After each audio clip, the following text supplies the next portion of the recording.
I mean, you're looking at these children and you're like, I'm what they've got. How am I going to protect them? How am I going to feed them? How am I going to shelter them? Few things are as powerful. When is the last time that you remember seeing a PSA about financial abuse? Alert! Your husband, boyfriend, girlfriend, wife is taking your money or controlling you with money. I've never seen one. I've never seen a PSA that talks about that. I've never really seen it addressed at all, or very, very minimally. So we're going to talk about it here. The most common question that I have ever heard about domestic violence is, why do they stay? There's a lot of answers. It's not like people are in a relationship that's hurting them and they're like, gosh, this sounds like a good time, I'm just gonna stick around. They stay because they're worried about their abuser getting custody of their kids. That's huge. They stay because they don't have anywhere to go. I don't know if you're aware of this. I wasn't aware of it until I started really looking into it, but there are domestic violence shelters out there. Yes, they're a whole lot more common for females than they are for males. Yes, which is unfortunate, and we need to work on that. For females, if you happen to have a teenage son, they may not let you come. That's something that a lot of people don't understand. But the number one reason that people stay in domestic violence relationships is financial abuse. If you look at the National Network to End Domestic Violence website, they say that 99% of domestic violence relationships involves financial abuse. And there's good reasons for that. Financial abuse is a tactic that abusers use to gain power and control over you by limiting your access to finances or to financial assets. Economic deprivation is another name for financial abuse. It affects households of all financial sizes, shapes. It doesn't matter if you have a little money or a lot of money, we still need money to live. And therefore, this is a super powerful tactic. So why do 99% of domestic violence or domestic abuse relationships involve financial abuse? Because it works. In fact, it's the most effective way to keep us stuck in a domestic violence relationship. The fear of not being able to provide for yourself and for your children is the most commonly cited reason why people stay or go back to abusive relationships. When does it happen? Well, for some of us, financial abuse is a factor of our relationship the whole time. Other people, though, it doesn't show up at all until the abuser is concerned that they're going to lose you. As with many other types of abuse, it can start out really subtly or non-existent, and it just progresses. In fact, in the beginning, it can even look like love. That's where a lot of problems happen with domestic violence in general, is these people are master manipulators and they're liars. So in the beginning, financial abuse can look like them saying, I just want to take care of you. Why don't you move in with me? There's no reason for you to have your apartment and my apartment. You can just move in with me. We can share it. We'll do it together. I want to take care of you. Or, you have so much going on, so much on your plate right now. I'll deal with paying the bills. That'll take a big weight off of your shoulders, and then you don't have to worry about it. You can focus on other things. I've got this. I've got your back. That sounds really sweet, doesn't it? Oh, he wants to take care of me. He's my knight in shining armor. I mean, that's what we've been trained to believe. We've been trained to look out for this knight in shining armor that's going to happen at some point in our lives. This is our Cinderella moment. He's going to take care of me. He's going to provide me with a home. He's going to deal with those bills and stupid adulting, which who wants to do anyway? So kind, right? But I would encourage you to really think. Why, after only knowing each other for a short period of time, would your significant other want you to move in with them? Why would they want to progress things along so fast? A huge marker or indicator of an abusive person is somebody who wants to move the relationship along fast. If they want to marry you, move in together, or impregnate you in the first couple of months, that's not okay. That's not signs of a healthy relationship. Either they are I'm going to talk to the women for just a second. Either they're a man-child and they want you to take care of them, or they're insecure / abusive and they want to be sure to have you under their thumb. Now for men, they can be a little bit different, but they still want to control you. Women are master manipulators and controlling people in the background. That does not mean that women can't be violent at all. And it doesn't mean that men can't be manipulators at all. They both certainly can. And they start subtly because that's smart on their part. And we cave because we're in love, right? And we're supposed to trust them. They're our partner. That's where they get us. It's not like it's overt. They're beating you in the face right off the get and they're like, worship me. I'm not controlling you. And you're like, okay, yes, I'm definitely gonna stay. You are head over heels for them and you trust them. And they know it. And they use it. So they're gonna be really sweet. They're going to manipulate you and they're going to slowly and progressively take over power in this area. That's one aspect. Okay. Another one is that when abusers feel like they're losing control, when they are concerned that you're going to leave them, it gets more dangerous when they realize, or they feel like, even if they don't actually know, but they feel like they're going to lose you and they're losing control over this kind of slave that they've got going on, for being real. And they can get really violent and they can get very overt. The whole covert, low-key manipulation stuff can go out the window. So what does financial abuse look like? It can look like not allowing you to work. That can be done in multiple different ways. Many abusers won't let you get a job or keep a job in the first place, or go to school, because they want to isolate us and make us dependent on them. This is a very effective tool. This might look like harassing you at your job, or stalking you at your job, causing you to lose a job or lose a promotion because they beat you visibly, like in the face or something, before you're supposed to have an interview or before important meetings. They might forbid you from participating in job training, or like, there's a conference over here that you need to go to learn important skills so that you can move up in your job. They may just say, no, it's not going to happen. I will do X, Y, and Z if you go, so that you know that you're not going to go. And they know that you're not going to go. Within the home, that might look like giving you an allowance or making you beg for money. I can remember a time when it took an awful lot of effort for me to be able to get my son his first pair of shoes ever in his lifetime. Little booties. They were not expensive, a couple bucks. And I caught an awful lot of flack for spending that couple of bucks getting our child something that he needed. That was a basic necessity. He was walking. He needed protection on his feet. That's a common tactic, and that takes away your power too. Another type of financial abuse that they can do is just not contributing to the finances, or contributing spotty. Like, maybe I will, maybe I won't. Oh, I don't have money this time around. Yeah, I'll give you a little bit so that you stay off my case about it, but mostly it's all you. Some people abuse us financially by sitting at home and making us work. They're completely capable of working.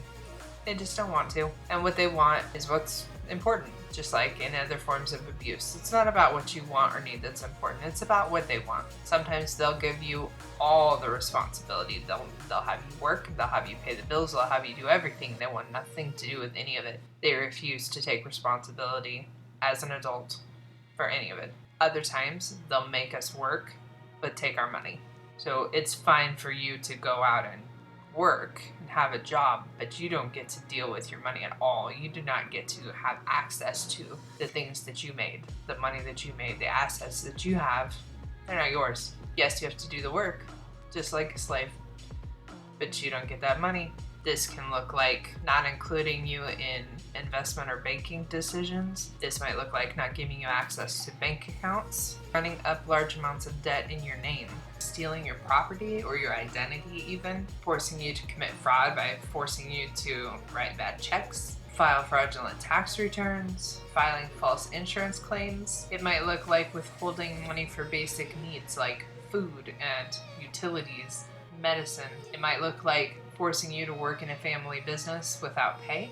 It might look like refusing to pay bills and ruining your credit score. And it might look like forcing you to give them benefits like EBT, for example, and threatening to turn you in for like illegally selling them or something like that to get you into trouble if you refuse to comply. The 4 ways that financial abuse will help keep you stuck. First and foremost, you have no money to leave in the first place, right? Who wants to leave a relationship and a life where you're leaving your home, You're leaving probably most of your possessions. You're leaving what you have known, and you don't even have any money to start a new life. You don't even know how you're going to eat. The second reason, and the most cited reason for why people leave and come back or stay in the first place, is fear of not being able to financially provide for yourself and your children. Statistically, people leave 7 times before they leave for good. And I know that for people who are helping and people who care about people who are in domestic violence situations, that is really frustrating. I get it. I think I left mine twice before I left him for good. My husband, I guess, because there's been others. But the reason that I went back after I had left what I thought was the last time was financial, 100%. He had a good job and a stable job, and I was making it on my own a little bit because we had separated for a little while, but then things changed. And I was gonna lose the place that I was living, and he was like, I'll take care of you guys. It was me, and I had my 2 young kids, our 2 young kids, and I was scared. What am I gonna do? I have a 3-year-old and a 1-year-old, and it's not like I wasn't capable of getting a job. I was capable, but I didn't believe I was. That's the other factor there.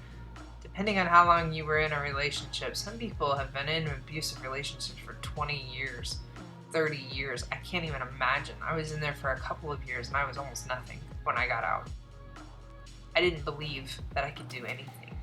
Who was gonna hire me? I was stupid. I was worthless, etc., etc. So I went back. It's very common. I mean, you're looking at these children and you're like, I'm what they've got. How am I gonna protect them? How am I gonna keep them safe? How am I gonna feed them? How am I gonna shelter them? How am I gonna clothe them? If you got kids in school, how are we gonna do X, Y, and Z? Fill in the blanks. That's scary. It's hard. Add on top of that the idea that I can't do it as a single parent. I'm not gonna make it. I'm gonna screw these kids up. I have to work 14 jobs just to be able to provide. That's why people leave and come back over and over again, because they know that it's not a good situation. They know they need to leave. But what are you gonna do? The third way that it keeps you stuck is that after you've left, you have no money to fight them in court. A lot of times, abusers will rack up debt in your name, especially if you're married, and they can do that. They'll not pay bills and destroy your credit score. Both of those were my case as far as my marriage was concerned. So then if you manage to make it out, you get through those first couple of hurdles that we talked about, and they want to take you to court and fight you for custody of the kids, which is terrifying and horrible and extremely unjust, because the court system's not good at it. You need a good lawyer. They have a fine credit score. They have a job, because there was nobody telling them that they couldn't have a job. You haven't been allowed to work. You have no work history. You think you're nothing. You think you're not employable. You have no value. And now you have to go to court and fight for your kids. How are you going to afford a lawyer? You're stuck. God forbid your abuser get your kids. A lot of people will just stay. They will stay and they will endure all kinds of things, because the idea of leaving and the very real potential for that abuser to get their kids and have full access where that parent that's not abusive can't protect them, it's too much. They'll just stay. And the abusers know that. And the fourth reason why it can keep you trapped is you go through all of those 3 other hurdles that we talked about. You get your kids. Maybe you get joint custody, or that abuser gets them on the weekends. They've got money and you don't. So let's play that out a little bit. They have money to get a nicer place than you. They have money to be able to buy the kids toys that you might not be able to, because you are focused on their survival, right? You're focused on feeding them and clothing them and providing them shelter. You don't have extra money for really cool toys at this point, because you're just starting to build a life. So they will go buy them toys, buy them electronics, They're going to look like an amazing parent when the kid goes to visit. This happens in non-abuse relationships or non-domestic violence relationships also. So that parent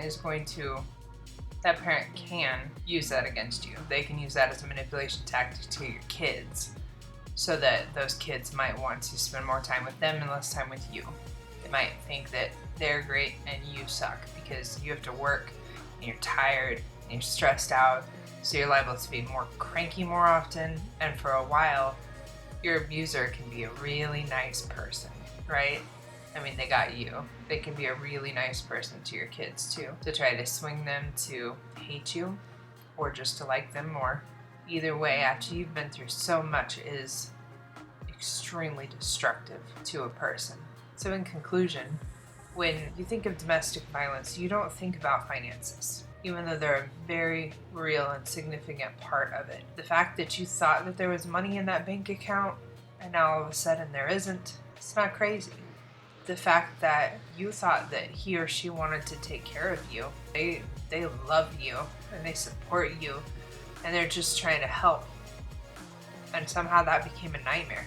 You woke up one day and you're like, I have no control over anything.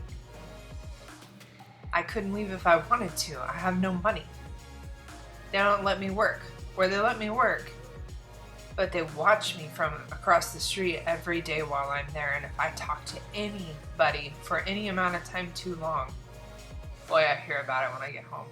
Maybe you felt out of control, but you weren't sure why. If you related to anything in this video, then you're probably not in control. I'm sorry to tell you, but that's okay. Hearing hard truths is alright, as long as you take that as a step to move forward. You can't figure out where you need to go on a map until you know where you are, right? So if you related to anything in this video, then you need to take a strong look at your relationship. Look at the other things that I talked about in this video, other tactics. See if you recognize anything else. Maybe you didn't even know it was there before. Domestic violence isn't just about hitting a partner. It's a power and control thing. It's about having this person that supposedly is your partner and they have power over you and they control you. Whether it's what you do, what you say, what you wear, who you talk to, etc. Finances play a big part in that. The next video in this series is going to be, can I be sexually abused by my partner? So next week we're going to talk about that. If you found this information helpful, hit the like button. If you want to continue to get helpful information about abuse-related subjects, hit that subscribe button. For more information on financial abuse tactics, as well as tips that you can do to overcome those tactics, you can find those in my book, In Case I'm Murdered, What You Should Know About Stalking, Domestic Violence, Sexual Abuse, and How to Stay Safe. It's available on Amazon. I'll link that in the description box below. If you have any suggestions for dealing with financial abuse, leave those in the comment section below. Help each other out. There's a whole lot more. Until I see you again, stay safe.